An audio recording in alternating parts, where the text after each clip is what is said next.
So please, Sebastian, you're first. Yes, yeah. I've got about 20 seconds, I think.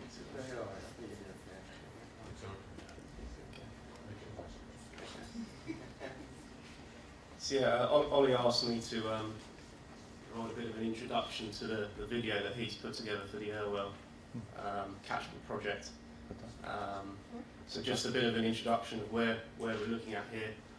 So this is the northwest area of England, and you can see where the Irwell catchment is here, and eventually ends up in Manchester here before we get into the Mersey to the south. It was I think it was the world's first industrial river, so there is a massive legacy left as a result with very poor water quality, very poor habitat diversity, diffuse pollution, abstraction, flow regulation. But as a result of work that's been ongoing, that has slowly improved. A 2009 figure for the Irwell river basin was that 30% of the surface water bodies were at good status, but hopefully we're putting things in place to increase that. So what Ollie has been working on is the Irwell Good Ecological Potential Project. Was initially called the pilot project, but as it's progressed, it's now become this. So again, we've got the Irwell running through Ravensthal, through Bolton and Bury, eventually comes out in Manchester here. Now I just wanted to pick up on a couple of key things that the Irwell group have been very successful at, and one of those has been barrier removal.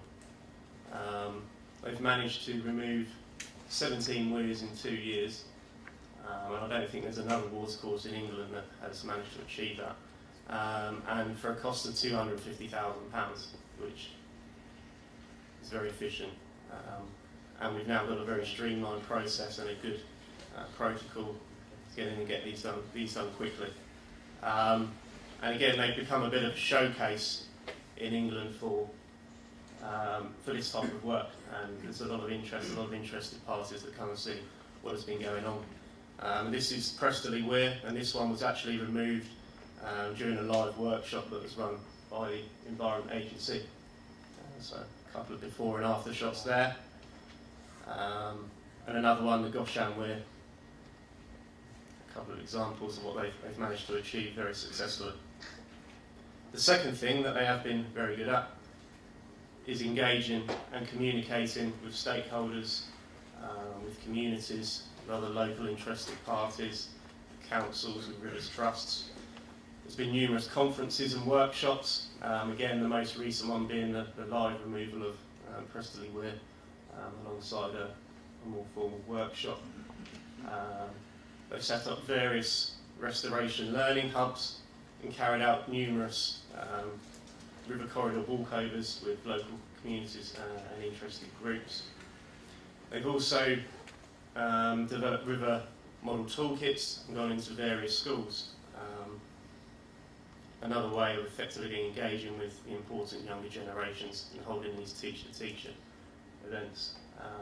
I think this provides a nice sort of introduction to the video that's been put together. So, push play. Did you want to say anything?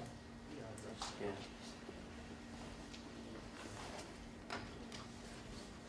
Thanks, Seb. So basically this film is just basically what Seb talked about there, but it provides a bit of history and a bit of background about the Irwell. You could describe it as one of the dirtiest open sewers in England. So, yeah, that's it.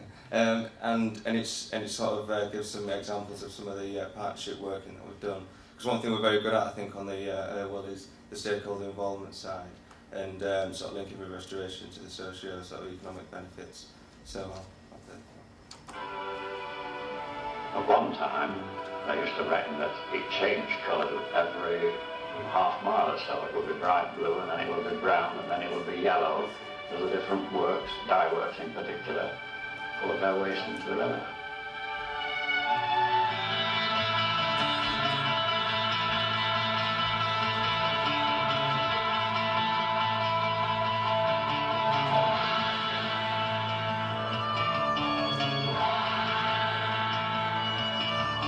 Here we are in the city centre of Salford and Manchester. You can tell we're in the city centre because if you look that way, you can see the cathedral, you can see the towers of the city centre.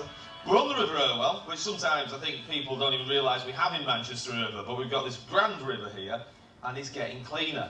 So I'm off to meet Arthur Hamer, who's fishing for brown trout, right in central Manchester and Salford. Now, what sort of fish can you get in the river here? Well, I'm fishing for trout, because I'm a fly See, fisher. most people would think trout, that's not interesting. It's River Irwell, it's in central Manchester and But Salford. it's a lot cleaner than it was. It's much better now. There's all kinds of fish in it. Now, how long have you been fishing in the River Irwell? For the last 4 years since I retired. Yeah. Before that was go back to my youth when I was a boy in Bury. Yeah. And then I used to fish. Well, I didn't fish in the Irwell then because it was dead. Well, exactly. How have you seen that change? Well, when I was a young lad, all the mills in Bury, all the mills in Rochdale, all the mills in Rosendale, all were just feeding rubbish into the river all the time. It's really come out better. And what's the biggest trout you've got?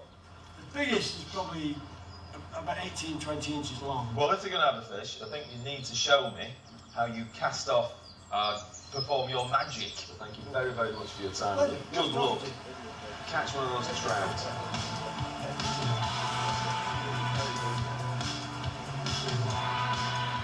The river was key in Manchester's history and Salford's history and this region's history. And it was massively used and abused.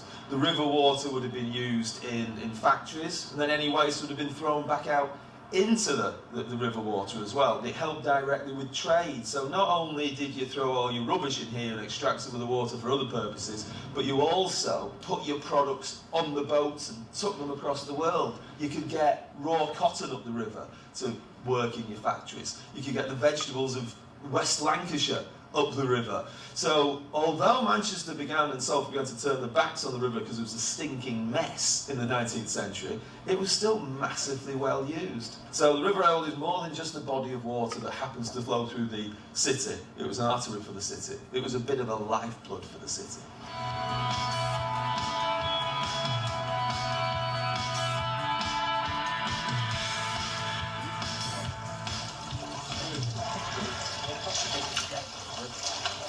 So Matthew, what am I doing here? Well, what you're doing here is kick something. Turning over the sediments on the bottom of the river with your feet, dislodge the insects that are between and beneath those stones. And then you can, from that, gauge the water quality by the number of species that are in there. That's right, yeah, we count the number of each species that we collect. We've got some pebbles. Got some some pebbles mud. and some mud. Just transfer these to the... Oh yeah, there's loads of little stuff growing around in there, isn't there? So you're just dislodging them all there, aren't you? That's nature's bounty into a bucket. Is that a leech? Brilliant. That's a beautiful creature as well, isn't it? It's got 3 tails. That's excessive.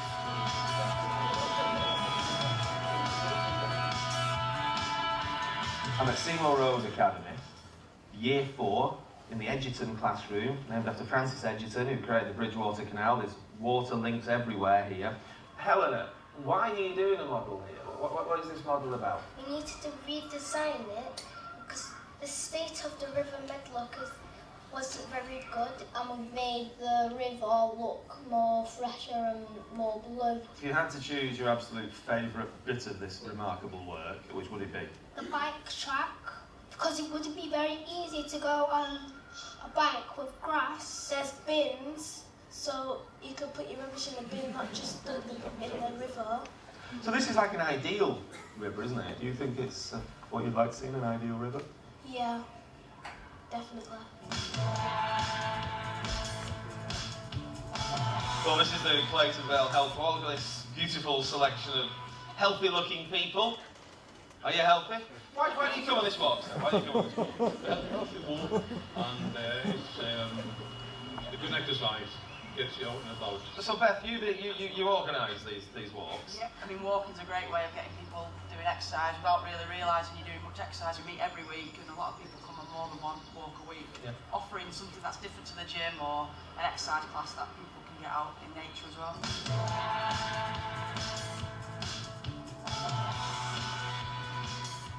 So So Philip, you're part of a group called Rivers Return. What does that group do? Rivers Return started back in January 2012 from an initiative by the government to develop catchment management at a local scale. So the idea there was to involve as many local groups, to bring them together to find a shared view of what we could do with this river. This is the first industrialised city in the world, and so we've got the first industrialised river in the world that's running through here, and that leaves a legacy. How will you see we're addressing the legacy now, and how do you see it going forward? Well, one of the things that the group did was to look at some of the important issues.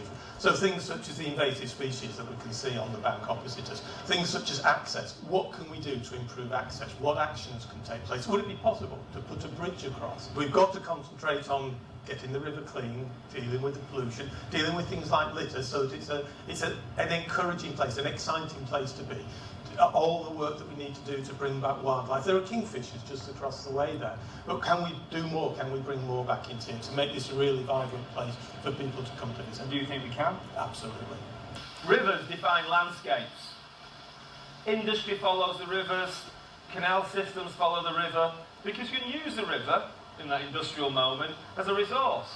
You can use it as a sewer, or you can use it as water in the factories, in the canals.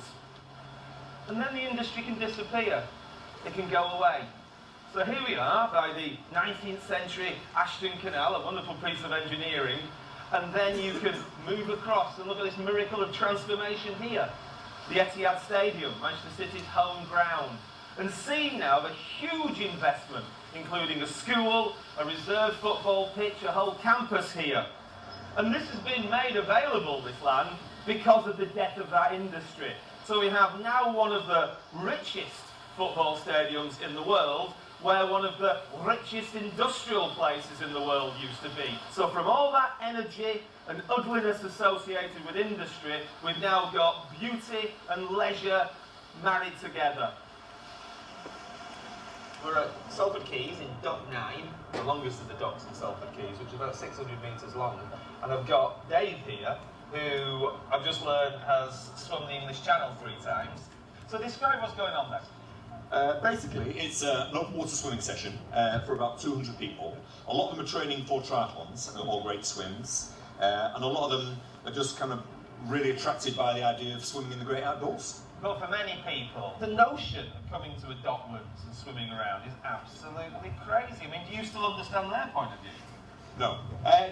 20 years ago, when this was toxic, yeah. I would agree with you. But there's been such phenomenal efforts in the last 15, 20 years to purify it, to turn it into a destination. And now this is kind of recognised as one of the cleanest open water swimming experiences. There's less infection in a dock like this than there will be inside your local swimming pool. That's a marvellous line. So we've been following this river, and the fact that this is now cleaner, this stretch of what is essentially part of the River Irwell, is cleaner than those systems. It's astonishing.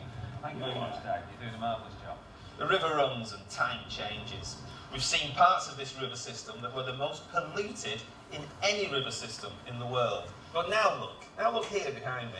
You've got people swimming in what was the most filthy ship canal waters that led into the canalised River Irwell that became the Manchester Ship Canal. Right across the river system, we have people using the river and re-engaging with it, so it becomes again a central part of Manchester, Salford and the whole region's life.